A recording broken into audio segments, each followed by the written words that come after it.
YouTube के सभी दोस्तों को मेरा नमस्कार। सबसे पहले आप सबको गणेश चौथ की और संकष्टी चतुर्थी की हार्दिक शुभकामनाएं। जितनी भी हमारे माताएं बहनें आज गणेश चौथ का व्रत रखी है, उन लोगों के चरणों में मेरा कोटि कोटि प्रणाम। और आज मैं आप लोगों के साथ संकष्टी गणेश चतुर्थी की कथा शेयर कर रही हूँ। तो चलिए शुरू करते हैं। जिस दिन हम व्रत रहते हैं उस दिन हमें ब्रह्म मुहूर्त में उठकर स्नान आदि से निर्वृत्त होकर सबसे पहले एक चौकी पर लाल कपड़ा बिछाकर गणेश भगवान जी को स्थापित करना चाहिए।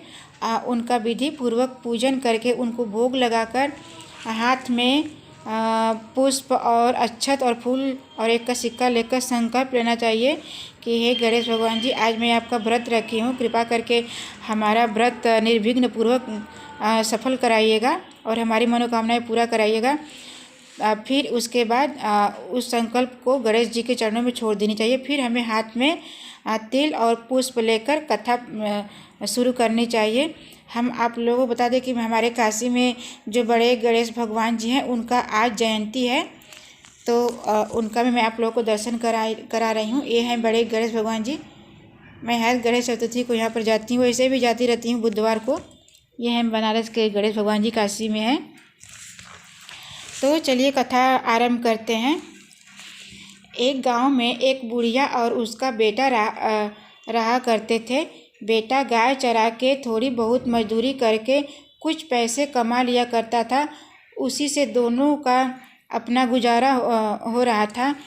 जब एक दिन उसका बेटा गाय चराने जा रहा था तो रास्ते में उसको गांव की एक चाची मिल गई और चाची ने उसे भड़काना शुरू कर दिया। कहने लगी, जब तू जंगल में गाय चराने चला जाता है तो तेरी माँ तेरे पीठ पीछे मतलब तुझसे मतलब छिपा कर तिल के लड्डू मतलब तिलकुट और अनेक प्रकार के पकवान बनाकर खाती है, और तू बेचारा बस सारा दिन गाय चराता है और मेहनत ही करता रहता है। तो लड़के ने उनकी बात मानने से इनकार कर दिया। तो वो बोली, अगर तुझे मेरी बात पर विश्वास नहीं है तो आज घर थोड़ी जल्दी जाकर देख लेना। तो बोला, ठीक है। तो वह गायों को साथ लिया और उसकी कही बातों को मतलब चाची जो उसकी चाची बात कही थी और उसके बारे में सोचते सोचते घर चला आया। घर आते ही उसने देखा कि सच में उसकी माँ अनेक प्रकार के पकवान तिलकुट बना के खा रही थी। हर जगह मतलब कि घर में कई तरह के पकवान बना के रखी भी थी। तो ये सब देखकर लड़के का दिमाग जो है ख़राब हो गया और वह बोला, माँ अब मैं घर छोड़कर जा रहा हूँ। तो उसकी बुढ़िया माँ बोली, बेटा क्या बात हो गई? बेटा बोला, माँ मैं तो गाय चराने चला जाता हूँ और आप तो पकवान बनाकर खाती हो, मेरे लिए ना ही बनाती हो और ना ही रखती हो, इसलिए मैं घर में नहीं रहूँगा। बुढ़िया बोली, आज मेरा गणेश चौथ का मतलब संकष्टी चतुर्थी का व्रत था और ये व्रत मैं तेरे लिए ही रखी थी, इसलिए पकवान तिलकुट ये सारे पकवान मतलब तिलकुट ये सब बना के रखी थी, बना भी रही थी। तो लेकिन उसका बेटा नहीं रुका, जाने लगा। बुढ़िया समझ गई कि इसके तो कान भरे गए हैं। तो बुढ़िया बोली, बेटा अगर तू जा ही रहा है तो ये तिल अपने साथ लेता जा।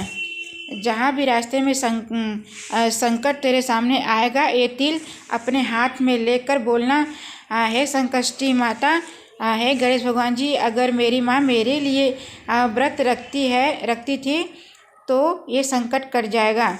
तो जब वो आगे चला तो रास्ते में उसे एक जंगल मिला, मतलब उसके रास्ते में एक जंगल पड़ गया।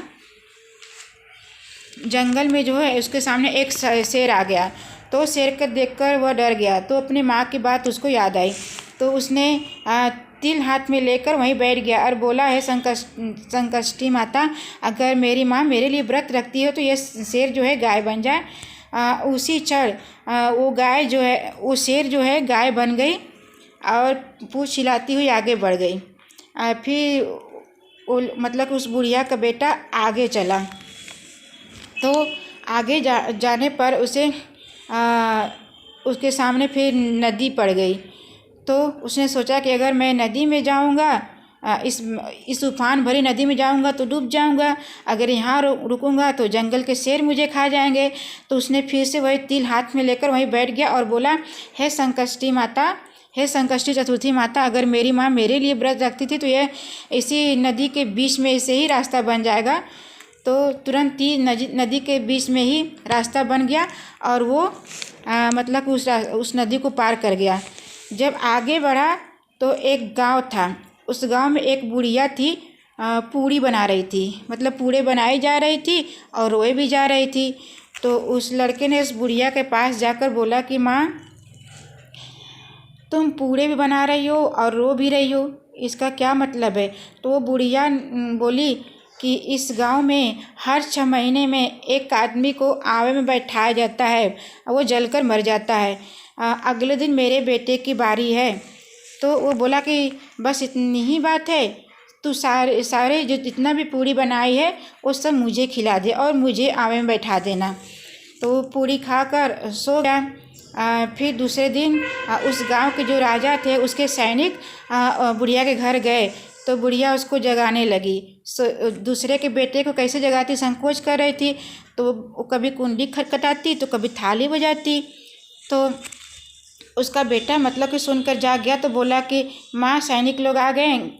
तो वो बोली हाँ बेटा आ गए। तो वो सैनिकों के साथ चला गया और वहाँ जाकर आवे में बैठ गया और अपना तिल जो उसकी माँ दी थी, बुढ़िया माँ, तिल निकाल कर हाथ में लेकर बैठ गया और बोला, हे संकष्टी चतुर्थी माता, हे गणेश भगवान जी, अगर मेरी माँ मेरे लिए ही व्रत रखती थी तो आज मैं बच जाऊंगा, नहीं तो मेरा जलना निश्चित है। तो उसकी बूढ़ी माँ तो उसके लिए ही व्रत रखती थी, तो वो लड़का बच गया। फिर दूसरे दिन उस गांव के लड़के जो हैं, छोटे छोटे बच्चे, बॉल से खेल रहे थे, तो बॉल जाके उस आवे में लग गया। तो टन की आवाज़ आई, तो बच्चों ने शोर मचाकर गांव के लोग इकट्ठा कर दिया। तो उस मतलब गांव के जो राजा थे उनके सैनिक वहां पर गए और बोले कि ये तो आवा 6 महीने में पकता था, ये दूसरे दिन ही कैसे पक गया? तो फिर मतलब कि वो जो राजा थे अपने सैनिकों को आदेश दिए कि मटकी को मतलब आवे से उतारो। तो जो मटकी उतारने लगे तो बोले कि धीरे, वो लड़का बोला अंदर से कि धीरे से भाई, धीरे से, मैं इसके अंदर हूँ। तो सैनिक बोले, इस मटके से आवाज़ कैसी आ रही हो? या तो ये भूत होगा या तो कोई राक्षस या पिशाच होगा। तो निकालने के बाद देखा तो वो लड़का एकदम जीवित ही था, क्योंकि उसकी माँ उसके लिए व्रत रखती थी। तो इसके बाद जो है उस गांव के जो राजा थे उनकी रानी ने सोचा कि अब इससे अच्छा लड़का हमारी बेटी के लिए नहीं मिलेगा, क्योंकि ये तो अग्नि में बैठने के बाद भी बच गया, हम इसी से अपने लड़की का शादी करेंगे। और खूब धूमधाम से राजा की लड़की की शादी उस बुढ़िया के लड़के के साथ कर दी गई। एक दिन वह लड़का और उसकी पत्नी मतलब राजा की लड़की दोनों महल के छत पे खड़े थे। तभी उस लड़के ने कहा, देखो मेरे देश की ओर काली घटा मतलब काले बादल छाए हुए हैं। तो लड़की ने कहा, आपका देश भी है? तो लड़का ने बोला, हाँ, मेरा देश भी है, मेरा गांव भी है, मेरा घर भी है और मेरी माँ भी है। तो उस लड़की ने कहा, तो मुझे अपने ससुराल चलनी है। उसने अपने पिता से कहा और राजा ने धूमधाम से उस लड़की का विदाई कर दिया। तो रास्ते में लड़के ने कहा कि जाओ मेरी माँ से कह दो तुम्हारा बेटा और बहू आ रहे हैं। तो बुढ़िया ने कहा, बोली क्यों बोलते हो भाई? बोली देवरानी जेठानी बोलती हैं। तो सैनिकों ने कहा, नहीं मैया, सच में तेरे बेटे और बहू आ रहे हैं। तो बुढ़िया ने वहीं से दूध का धार बहाया और बोला कि अगर वो मेरा बेटा ही है तो उसके मुंह में या दूध की धार पहुंच जाएगी। तो ऐसा ही हुआ, उसके मुझ पर जाकर दूध का धार लग गया, मतलब मुंह में पहुंच गया। और फिर उस बुढ़िया ने अपने बेटे की आवाज़ सुनी। बेटा जो है उसका जाकर अपने माँ के चरणों में झुक गया, मतलब पैर पे गिर गया और बोला कि माँ मुझे माफ़ कर दे, मैं गांव के चाची ताइयों के बातों में आकर तुझे छोड़कर चला गया था।